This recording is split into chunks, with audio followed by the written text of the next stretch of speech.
from Columbia in high definition. This is WIS News 10 Awareness. Time is almost up to sign up for healthcare. Last-minute efforts to get you covered. Plus, paying for college, the forms you need, and a free workshop to help. Also, a lasting legacy with 40 years in office. More on the public service of Orangeburg Senator John Matthews Jr. Good morning and thank you for joining us for Awareness. I'm your host, Megan Norman. 13 hours and counting. That's how much time is left to sign up for health insurance through the Affordable Care Act. Hundreds of thousands of South Carolinians have signed up so far, and you have until midnight tonight. Rosalind Goodwin, Vice President for Community Engagement for the South Carolina Hospital Association, is with me now to help get you covered. Rosalind, thanks for being with us yet again to talk about the Affordable Care Act. Thank you for having me. So today is the deadline at midnight. Yes. So how many people so far have signed up for coverage? Over 172,000 South Carolinians have signed up for a plan on healthcare.gov or the Affordable Care Act Marketplace. We're expecting a major rush right now at the last minute and at the last day. So hopefully we can reach close to 200,000 South Carolinians signing up for a plan. Now, are those good numbers? Those are good numbers. Compared to last year, we only had 118,000 people who had selected a plan. Now, how many people kept those plans by paying those premiums is a lower number, but we've already gone past that 118 mark, and that was data that was provided about 2 weeks ago. So we're in good shape. So what do people need to know today at the last day in order to sign up for coverage? You still have time. There's a major event going on right here in the Midlands at Brookland Baptist Church today from 6 p.m. until midnight. There will be assisters, navigators, independent insurance agents there to help you sign up right on the spot. So there'll be a number of people there to help, and there's just so much financial assistance for so many people in South Carolina. Over 88% of the people who've signed up for plans so far have received a tax credit to help reduce the price of their premium. And a significant reduction that over 70% of the people who signed up last year ended up paying just less than $100 for their health insurance because of those tax credits. So many people qualify for the tax credits. There's help out there. There's help out there, financial assistance, and people to walk you through the entire process, even right here today in the Midlands at Brookland Baptist Church. At the last minute. Yes, at the last minute. Well, let's talk about this process, because some people may be discouraged thinking it's a lot and it's overwhelming, but how would you describe it? If you have some assistance, and like I mentioned, there are trained navigators and assisters who've gone through hours of training to help you figure out what's the best type plan for you. There are also insurance agents and brokers who've been, selling insurance and been involved with health insurance for several years who can really sit down and help you. So if it is overwhelming, if it's intimidating, it can be, really reach out to someone for help. And if you can't even make it to the event today, there are toll-free numbers that you can connect with people and set up appointments. 1-888-998-4646 is the hotline for South Carolina to get specific help right here in South Carolina. So you can call that call that number to get questions answered. There's just a lot of help that's out there if you do feel overwhelmed. You don't have to be, because there's help. There is absolutely help out there. So today is the last day for this enrollment period. Can folks sign up again at some point in time? They'll be able to sign up for health insurance that starts in 2016, the end of this year. But after today, this will be the last day to be able to get health insurance for 2015, unless you have a life-changing circumstance. Qualifying circumstances. Qualifying circumstance, like a change of a job, change of income, you have a child, and it changes the dynamics of your family and your income, that you can apply for special permission to go into the marketplace. But that is a process. So we're really encouraging anyone, if you don't have a foreseeable life-changing event happening, sign up today. So if you don't fit into that criteria, those special circumstances, and you don't sign up today, what are the penalties? The penalties, that is when you file your taxes for 2016, they will ask you if you had health insurance in 2015. And if you went without health insurance for longer than 3 months, there will be a penalty of $325 or 2% of your income, whichever is greater. And that will be deducted from whatever your tax return is for 2016. Okay. This year, 2015, is the first year that people will see this penalty. It's $95 or 1% of their income, whichever is greater, and in most cases, the 1% or the 2% is greater.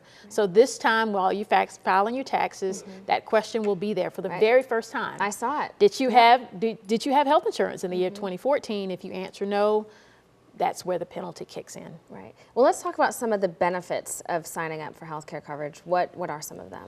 I like to talk to people about the financial security for your family. Health care can be very expensive. It's one of the leading causes for medical bankruptcy. The leading cause of bankruptcy in many cases is medical services or medical expenses. So while we may be feeling very healthy and things may be going really well now, a lot of times we're one accident or one event away from our financial security of our family being robbed. So it's good to have coverage for that security. Right. And again, there's time, there's help out there. So really there are no excuses. There should be no excuses. There really are no excuses. Yeah. Well, Rosalind, thank you so much for being with us. We appreciate it. Oh, you're welcome. Thank you for having me. Now here is the information about the sign-up session happening tonight from 6 p.m. to midnight at Brookland Baptist Church. And the South Carolina hotline number is included if you need help before tonight or you cannot make it out to the church. We also have this information posted on our Awareness Facebook page. Remember, today is the last day to sign up for 2015 coverage. If you do not sign up and do not have health care, you will be penalized. Switching gears now to a different kind of federal program. Paying for college requires time and planning. If this is your first time, you may have a lot of questions. That is why Violet Hunter is with me this morning. She is the coordinator of the Education Opportunity Center with USC's TRIO program. Thanks for being with us this morning. Thank you so much for having me. Let's tell viewers a little bit about the TRIO programs. What are they all about? The TRIO programs are educational opportunity programs, basically designed to assist low-income families or financial aid eligible families that don't have a history of college attendance and therefore are probably less familiar with the process and may need a little additional help. Right. We start with middle schoolers and we work with them through adults. We have our Upward Bound program, which is the most familiar of the TRIO programs. Educational Talent Search is a second TRIO program. At USC, we have 5 different TRIO programs. Opportunity Scholars is an on-campus program at USC. We also have the Educational Opportunity Centers that you mentioned, and they work with adults in the community who may be interested in pursuing post-secondary education or completing their post-secondary education. And then we have our Ronald E. McNair post-baccalaureate degree program that works with TRIO-eligible students toward a PhD. Well, and this week you're hosting a great free financial workshop. Tell us all about it. We're really excited. The South Carolina Association of Student Financial Aid Administrators, along with the South Carolina Commission on Higher Education, South Carolina TRIO programs, and other partners are sponsoring college goal financial aid workshops all across the state of South Carolina. I'm here today to speak about our workshop here in Columbia at the Richland County Public Library at the main branch. It's going to be this Saturday, and we're encouraging folks to come out and get help and information. We'll have ongoing workshops that talk about the federal and state financial aid programs. We'll also have financial aid administrators from area colleges, USC, Columbia College, Benedict, the TRIO programs, to sit down and work with families one-on-one to actually complete the free application for federal student aid or FAFSA. Or even just get information, even if they're not quite at that step yet. That's to right. File. If your students are juniors, or if you're considering going to college and you're just not really sure if college is for you, you can come out and learn about college, about the different programs that are available out here for everyone, regardless of age. And even if you are not quite ready to file your FAFSA, you can apply for PIN numbers. Parents and students need a personal identification number. It's like their electronic signature that they would use throughout the financial aid process, and we can help them with that as well. So what do they need to bring to this workshop?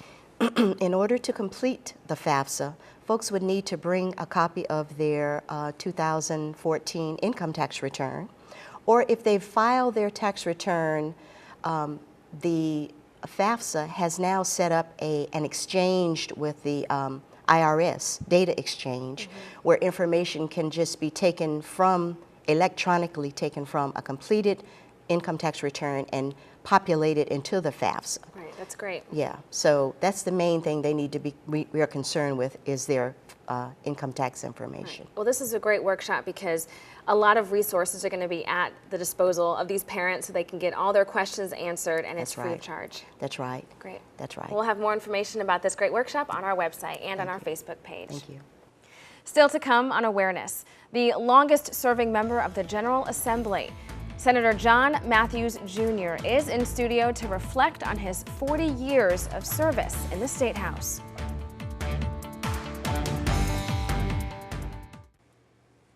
Welcome back to Awareness. Senator John Matthews Jr. of Orangeburg is the longest serving member of the General Assembly. He took office in 1975. He joins us now as he reflects on his tenure in the State House and the future.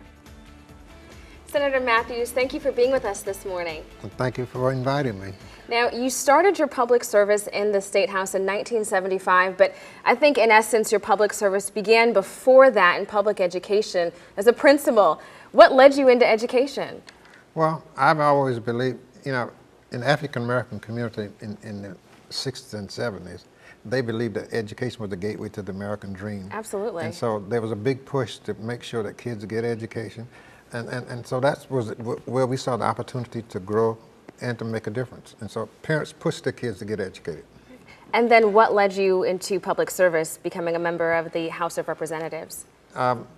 There was a gentleman in my community by the name of Q.J. Smith, which you don't know, but he was our president of our NAACP and our true community leader. And he was very proactive in voter registration, voter participation. And I think what really galvanized our community to get more proactive was the March on Selma. Sure. When that happened, that really was the impetus to get us organized. And we formed a countywide group called Concerned Citizen. I was elected vice president. And so from that point on, I was engaged. But as a young man, he was the president of NAACP, I was the president of the youth NAACP chapter. And so that connection just stayed there. You mentioned Selma, and we know the movie just came out, and there really is a strong focus, of course, on voting. What would you say to this up-and-coming generation about the importance of voting? Obviously, you understand it, and you grew up in the civil rights movement, so what would you say to them? We saw change coming in the black community with the school integration. Supreme Court ruling was the first one that give us some impetus. And then the voting, the Civil Rights Bill kind of give us some additional momentum. Right. Then the 1965 Voting Rights Bill after Selma really pushed. And everybody said that at this point, we've got to take responsibility for our own community. Let's get out and register, folks. Let's get out and vote, and we can change. Right. And really I recognize that. When I got elected, there were no black sheriffs and deputies in the county. And we had a meeting down at Antioch Baptist Church in Bowman. And the guy who was running for sheriff, when he was there, he kept saying, "Yes, sir, Mr. Smith." And I said to myself, we will ride. Wow. Now let me ask you this. Do you still think there are voting challenges we need to overcome? Not only do we have voting challenges, but the biggest issue for me is to get a greater participation from the African American community. Because that has been the process how we gain and make changes in our community. And so I think if we continue to push for voting, but we got to make sure that more people vote. Right. That's the biggest problem. Right. Now you also are a small business owner, Yes. so economic development, a big key issue for you as well. Well, I'm kind of a fan of Booker T. Washington. Well, why not? No, I'm a fan of Booker T. Washington because he emphasized economics. He emphasized personal responsibility. But if you go back and review the 1895 speech he made that's called Atlanta Compromise, he said two things for us. One, that we've got to learn the difference between that which is superficial and that which is substantial. And which is the most important? Right. That we elect somebody to Congress or to the State House, or we create jobs and opportunity for our people. I believe that's the way we got to go. Now, you have served decades in the State House, both Yes. as a representative and now as a state senator. Yeah. Looking back on your career and also looking forward, what are some of your most memorable experiences? I think if looking backwards, I think the bill that I've enjoyed the most in doing was the EIA, which is when we first put the penny to fund education to add new programs. And after the passage of EIA, that was under Governor Riley, we saw a significant increase of public school growth in terms of testing. We saw growth about 10 years. And then it kind of flattened out because we did not continue to invest in public education. Public education is a continuum. If you move it forward today, you got to continue to do that tomorrow. Right. Well, looking at the current state of our state and all the changes that have happened since 1975, when you look at that, you look at same-sex marriage, health care. Where do you see the state moving forward? What is your vision for our state moving forward? We have a goal in this state, right, 2030, to have 30% of our adult population with a 4-year degree. At least 52% need to have a tech degree or at least some post-high school training. When you look at that data and look at the African-American community, we're not matching up with the new job opportunities coming for tomorrow because they're basically technical oriented. We only have about 11% of our total population in the African-American community has a terminal degree. If you look at those who have a technical degree, it's less than 22%. And 52% of jobs that we will be creating will be in that arena.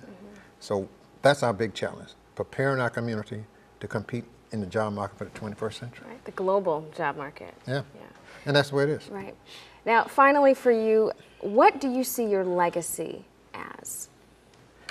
I've always been a people person. I can see that. I consider myself to be a progressive moderate, but I've always believed we need to solve problems, not need to just talk about them. I grew up and my father had a barber shop and people would come there just talk about issues and talk. And I said, when I get to be a big boy, I'm going to do something. I think you got to move from talking to action. Right. And I always tell people, nothing changes unless you take some action. It's true. And so it's time now for us, the community, to take some action. All right. And there's strength within us. If you go back and look at the economy, there are 92 nations in the United Nations, 92 countries. The buying spending power of African Americans in this country is greater than 75 of those countries. So we got to learn how to leverage that capital, leverage our spending to create wealth and opportunity in our own community. Senator Matthews, thank you so much for being with us. It's a pleasure. When awareness returns, it is that time again. Time for great music and education through the arts. The Auntie Karen Foundation's annual Legends of Concert series is back in Columbia this week.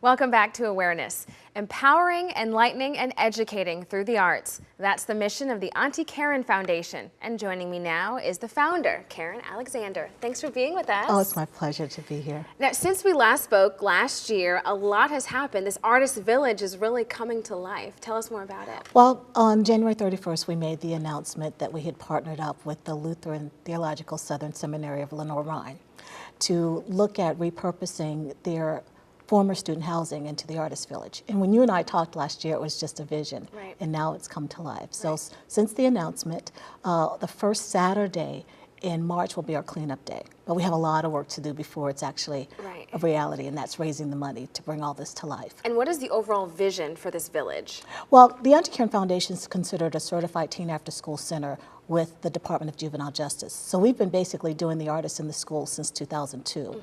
But now we'll have one location where all the artists that we've been working with will be able to work together.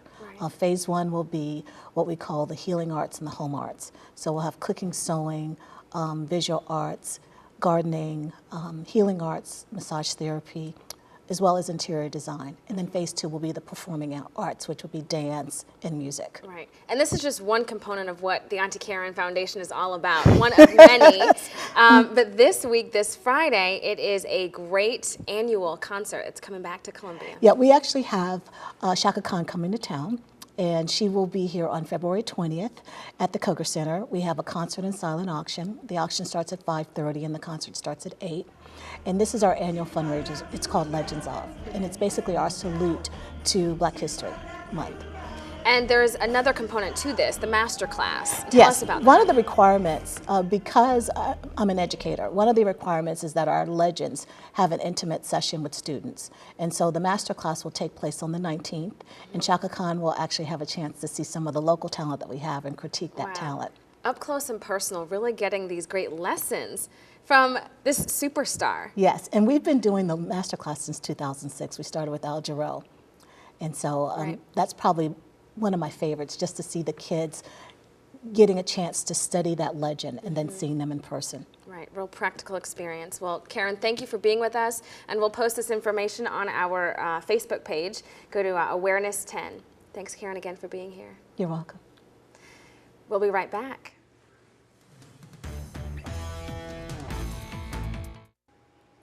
This year, we are celebrating 45 years of awareness. The history is rich, dating back to 1970. Next week, tune in for a very special edition of Awareness. I'll be joined by some familiar faces, a few former hosts who will reflect on how far the show has come and our outlook for the future. So please tune in. We'd like to thank all of our guests this morning. Until next time, I'm Megan Norman. This is Awareness.